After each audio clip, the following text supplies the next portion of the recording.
तो चलिए आज बात करते हैं भारत की उस संस्था की जिसका नाम सुनते ही बड़े बड़े स्कैंडल्स और हाई प्रोफाइल केस आंखों के सामने आ जाते हैं। जी हां, हम बात कर रहे हैं सेंट्रल ब्यूरो ऑफ इन्वेस्टिगेशन यानी सीबीआई की। अब सीबीआई की बात हो और इस एक लाइन का जिक्र ना हो, ऐसा तो हो ही नहीं सकता। पिंजरे में बंद तोता, ये शब्द किसी आलोचक के नहीं बल्कि 2013 में भारत के सुप्रीम कोर्ट के थे। और तब से लेकर आज तक ये टिप्पणी सीबीआई की छवि के साथ एक साए की तरह चलती है। और यही तो सबसे बड़ा विरोधाभास है ना? एक तरफ देखिए इसका आदर्श वाक्य, इंडस्ट्री, इम्पार्शियलिटी, इंटेग्रिटी यानी उद्योग, निष्पक्षता और सत्यनिष्ठा, और दूसरी तरफ उसे मिला हुआ ये निकनेम, पिंजरे में बंद तोता। तो सवाल यही है कि सीबीआई आखिर है क्या? देश की सबसे बड़ी, सबसे सम्मानित जांच एजेंसी, या फिर एक ऐसा तोता जिसे राजनैतिक तौर पर इस्तेमाल किया जाता है? इस पहेली को सुलझाने के लिए हमें थोड़ा पीछे जाना होगा, इसकी जड़ों तक। आज सीबीआई जिस मोड़ पर खड़ी है, उसे समझने के लिए ये जानना जरूरी है कि आखिर इसकी शुरुआत क्यों और कैसे हुई थी। तो कहानी शुरू होती है सेकेंड वर्ल्ड वॉर के टाइम से। उस वक्त वॉर और सप्लाई डिपार्टमेंट में भयानक भ्रष्टाचार और रिश्वतखोरी थी। उसी से निपटने के लिए 1941 में एक स्पेशल पुलिस एस्टैब्लिशमेंट बनाई गई। मतलब सीबीआई का जन्म ही हुआ था बड़े स्तर के करप्शन से लड़ने के लिए।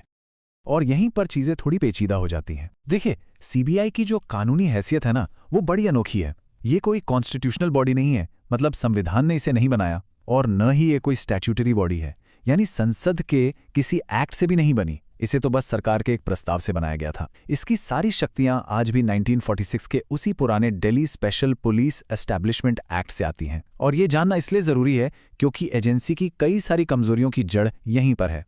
तो हमने ये तो समझ लिया कि सीबीआई बनी क्यों थी, पर अब आते हैं उस कठोर सच्चाई पर जिसका सामना इसे हर रोज करना पड़ता है, और वो है राजनीति। सीबीआई के ऊपर लगने वाला सबसे बड़ा और सबसे आम आरोप क्या है? एक शब्द में, पॉलिटिकल इंटरफियरेंस, यानी राजनीतिक दखलंदाजी। ये इल्जाम सालों से लगता आया है कि सरकारें, चाहे किसी भी पार्टी की हों, अपने फायदे के लिए एजेंसी का इस्तेमाल करती हैं। और इसका सबसे बड़ा, सबसे क्लासिक एग्जाम्पल अगर कोई है तो वो है 2013 का कोलगेट स्कैंडल। आरोप लगा कि सीबीआई ने कोयला घोटालों पर अपनी जांच रिपोर्ट को उस वक्त की सरकार के कहने पर बदल दिया था। और इसी केस की सुनवाई के दौरान सुप्रीम कोर्ट ने वो ऐतिहासिक पिंजरे में बंद तोते वाली बात कही थी। अब एक और चीज है जो सीबीआई के हाथ बांधती है। इसे कहते हैं प्रायर सैंक्शन या पूर्व स्वीकृति। आसान भाषा में समझे तो अगर सीबीआई को किसी बड़े सरकारी अफसर, मतलब जॉइंट सेक्रेटरी या उससे ऊपर के रैंक के अधिकारी के खिलाफ जांच शुरू करनी होगी, तो उसे पहले केंद्र सरकार से परमिशन लेनी होगी। आलोचक कहते हैं कि ये तो एजेंसी की आजादी पर सीधा हमला है। तो सवाल यही उठता है कि ये जो प्रायर सैंक्शन है, ये आखिर है क्या? क्या ये ईमानदार अफसरों को बेवजह की परेशानियों से बचाने के लिए एक ढाल है, या फिर क्या ये भ्रष्ट लोगों को बचाने वाला एक कवच बन जाता है? और देखिए, सिर्फ आलोचक नहीं कह रहे, खुद सुप्रीम कोर्ट ने इस पर गंभीर सवाल उठाए हैं। कोर्ट का मानना है कि ये नियम संविधान के आर्टिकल 14 यानी कानून के सामने सब बराबर हैं के सिद्धांत के खिलाफ हो सकता है, क्योंकि ये एक ही मामले में छोटे और बड़े अधिकारियों के बीच भेदभाव करता है। लेकिन ऐसा नहीं है कि इन चुनौतियों से लड़ने की कोशिश नहीं हुई। सीबीआई को बाहरी दबाव से बचाने के लिए कई बड़े कदम भी उठाए गए हैं। इस पूरी लड़ाई में एक बहुत बड़ा मोड़ आया 1997 में विनीत नारायण केस के साथ। इसकी जड़ें जुड़ी थीं जैन हवाला डायरी स्कैंडल से, एक ऐसा मामला जिसने पूरी भारतीय राजनीति में भूचाल ला दिया था। उसी केस के बाद सुप्रीम कोर्ट ने सीबीआई की आज़ादी सुनिश्चित करने के लिए कुछ ऐतिहासिक निर्देश दिए। इन सुधारों का मकसद साफ था, सीबीआई और पॉलिटिक्स के बीच एक दीवार खड़ी करना। कैसे? देखिए, 3 बड़े कदम उठाए गए। पहला, सीबीआई डायरेक्टर को कम से कम 2 साल का फिक्स टेन्योर दिया गया। दूसरा, सेंट्रल विजिलेंस कमीशन यानी सीवीसी को सीबीआई के ऊपर निगरानी का अधिकार दिया गया।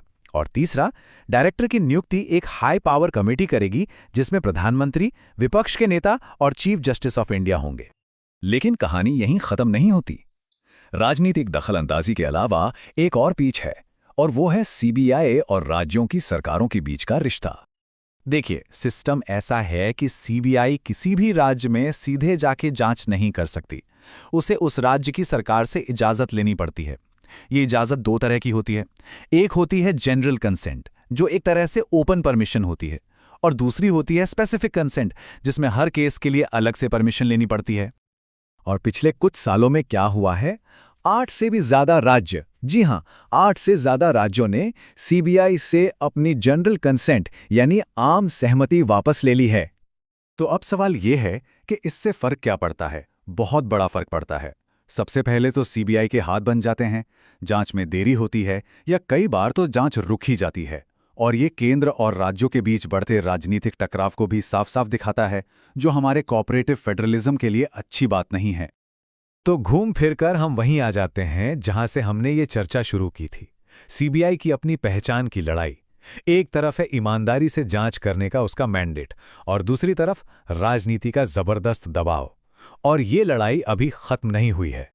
और ये हमें एक बहुत बड़े और ज़रूरी सवाल पर लाकर छोड़ देता है। किसी भी बड़े लोकतंत्र में ये कैसे पक्का किया जाए कि उसकी सबसे बड़ी जांच एजेंसी भ्रष्टाचार से लड़ने के लिए ताकतवर भी हो और साथ ही इतनी आज़ाद भी हो कि उस पर भरोसा किया जा सके। ये वो संतुलन है जिसे पाना आज भी एक बहुत बड़ी चुनौती बना हुआ है।